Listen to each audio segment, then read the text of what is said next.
Ajmo, Karlo!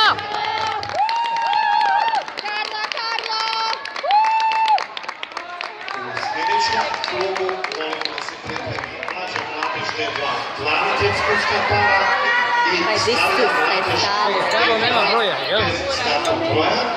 Naravno s njima još i dva natjecateljska para kategorije odrasli D2. Naše dva predsjedna engleski lapce i Bixter. Thank